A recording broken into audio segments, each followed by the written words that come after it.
Dalam episode kegagalan pemain paling bertalenta asal Brasil, nama Diego Ribas barangkali jadi yang paling memilukan. Dia merupakan pemain dengan postur tubuh yang tidak terlalu tinggi. Akan tetapi, kibasan rambut dan sontekan mematikan dari situasi bola mati membuatnya disamakan dengan legenda Seleção, Zico.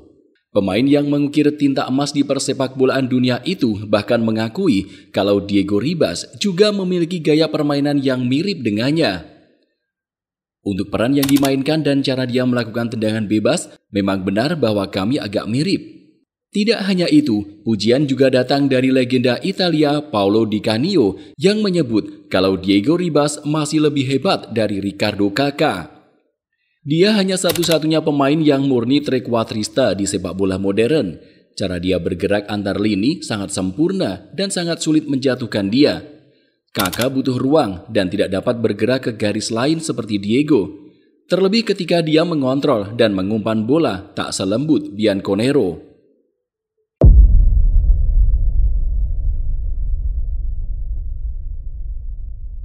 Pujian yang dilemparkan oleh sejumlah legenda akan bakat Diego Ribas memang bukan hanya pepesan kosong belaka. Semua bermula ketika Diego Ribas yang baru berusia 16 tahun sudah diberi kesempatan tampil di tim utama Santos.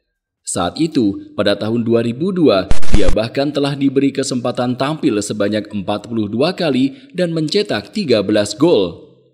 Angka itu jelas sangat gila.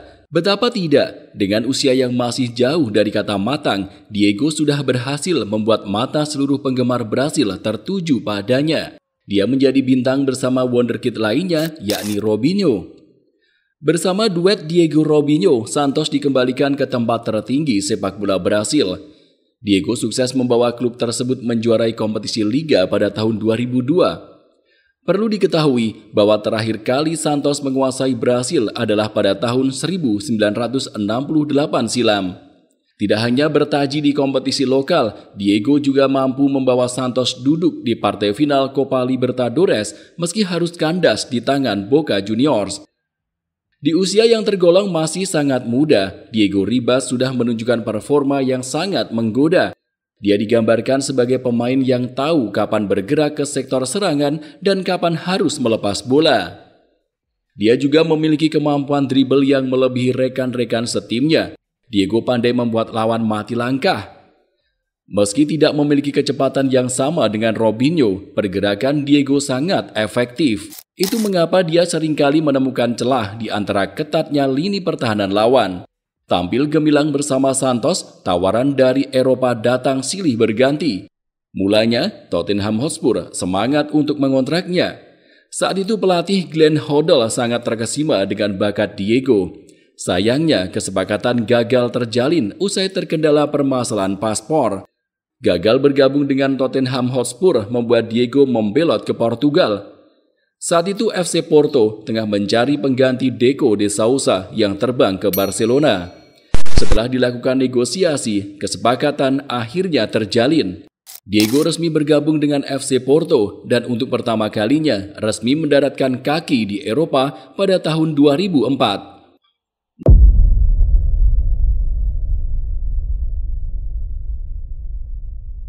Nahas, kebahagiaan Diego Ribas yang baru tampil di Eropa tidak disambut gembira oleh situasi di Portugal.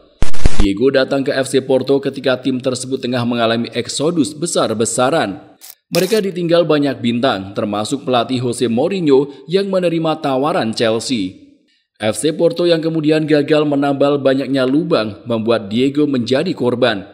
Ia gagal mengembangkan potensinya di Portugal meski mendapat kesempatan tampil sebanyak 39 kali di musim pertama. Gagal mempertahankan gelar FC Porto di kompetisi Liga membuat situasi Diego jadi semakin terancam ketika pelatih Ko Adrian secara terang-terangan menyebut tidak menyukai gaya bermainnya. Saat kesempatan bermain yang diberikan tidak sesuai harapan, disitulah Diego langsung berpikir bahwa membuka pintu keluar menjadi solusi terbaik baginya. Saat karirnya merosot tajam, Werder Bremen datang memberi tawaran sebesar 6 juta euro. Diego yang langsung menerima akhirnya memulai petualangan di Jerman. Beruntung, Werder Bremen memberi pengalaman yang cukup menyenangkan buatnya. Derajatnya sebagai wonderkid asal Brasil kembali terangkat saat ia bahu-membahu dengan nama-nama hebat semacam Mesut Ozil sampai Miroslav Klose. Di musim pertamanya, Diego mencatat 33 penampilan dengan torehan 13 gol dan dinobatkan sebagai Player of the Season di Liga Jerman. Tak hanya itu, dia juga turut membawa Werder Bremen meraih gelar juara DFB Pokal pada tahun 2009 dan menempatkan klub di partai final Liga Eropa pada tahun yang sama. Mencatat 29 penampilan dan membuat 21 gol pada musim 2008-2009, banyak tim-tim Eropa yang tertarik merekrutnya.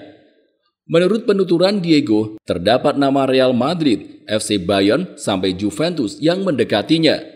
Namun menyusul saran dari para senior dan kegigihan si nyonya tua yang terus menghubunginya, Diego akhirnya memilih terbang ke Italia.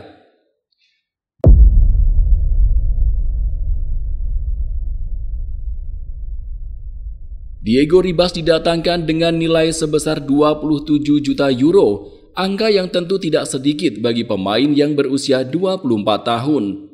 Kedatangannya ketika itu bahkan disambut sangat meriah oleh para penggemar Juventus.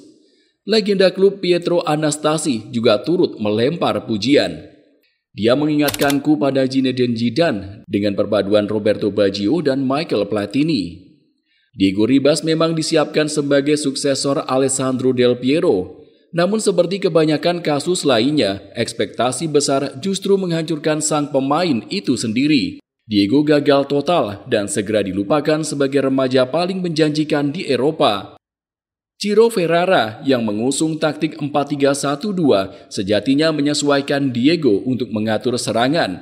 Sayangnya, dua pemain di belakangnya, yakni Felipe Melo dan Christian Poulsen, tak bisa membantu penyerangan, sehingga membuat pekerjaan Diego sebagai kreator terasa berat. Kegagalan di Juventus pun diakui langsung oleh Diego. Semasa aku di Juve, sebenarnya kami punya banyak pemain yang bagus. Sayangnya kami bermain tidak sebagai tim. Buah dari kegagalan yang amat pahit itu, Diego segera dilepas Juventus ke Wolfsburg yang berani membayar 15,5 juta euro.